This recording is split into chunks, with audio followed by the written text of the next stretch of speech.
जैसे कलुआ मेहतर ने 20 बार सोना देने को तैयार हुआ, उसी समय रानी ने आगे बढ़ के अपने पिया की कलाई पकड़ ली और कहेंगे हमेशा छत्र छाया बनाए रखें, यही हमारी आकांक्षा और अभिलाषा है। महाराज इधर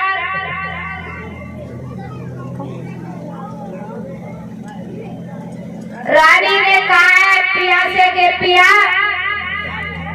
पहले आप नहीं बिकिए, पहले हमें बेच दीजिए, मेन मालिक आप हो, आप हमें बेच दीजिए, उसके बाद बिकिए। और जब तुम पहले बिक जाइयो तो तुम आओ, हमारे ऊपर का तो अधिकार नहीं रही है, कर्जऊ बनो रही है, सब घर बिकऊ जाइए, कर्ज भी बना रहेगा और सब घर बिक जाएगा। इसलिए प्रभु इतनी मेहरबानी कर दो, पहले हमें और मेरे पुत्र को बेच दीजिए, फिर तुम बिक जाओ। महाराज राजा ने कई बारी मेरी देवी, अगर पत्नी दे भगवान तो हमारी जैसी दे। देखिए नारी की बुद्धि में मसाला, कितनी तेज बुद्धि की नारी थी कि पिया पहले हमें बेचो तब बिकियो। महाराज थोड़ी देर बाद एक बेस्या आ गई, बेस्या। और बेस्या का काम क्या होता मैया, ना तो जात से मतलब होता ना पात से, उसे सिर्फ पैसे से मतलब होता है। बेस्या का काम ये होता है, ना उसे जात से मतलब ना पात से मतलब, उसे सिर्फ पैसे से मतलब होता है। तो बेस्या ने कही महात्मा से, महात्मा जी इस लड़की का मूल्य कितना है, इसे हमें दे दीजिए, क्योंकि ये देखने में बहुत सुंदर है और मेरे घर में बहुत सारे पैसे कमाएगी। रानी खोपड़ी पकड़ के बैठ गई, कहा है कि हे प्रभु,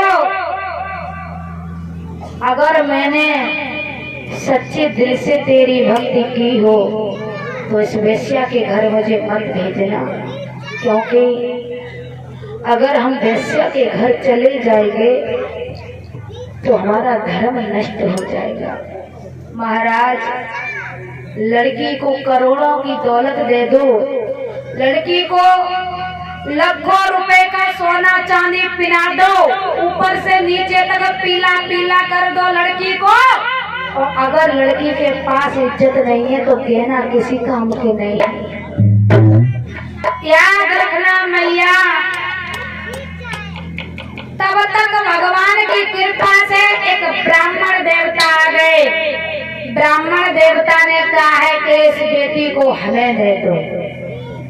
ब्राह्मण देवता ने कहा कि हमें दे दो, तो महाराज कहा है कि इसका मूल्य कितना है, तो महात्मा जी ने कहा कि 20 बार सोना।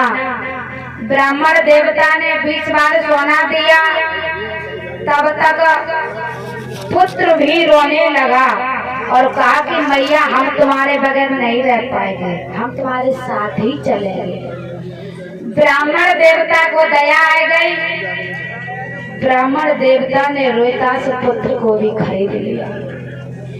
इधर कलुआ मेहतर ने राजा हरिश्चंद्र को खरीद लिया। तीनों प्राणी बिकने के बाद में महाराज अपने अपने मालिक के पास अपने अपने घर चलने लगे।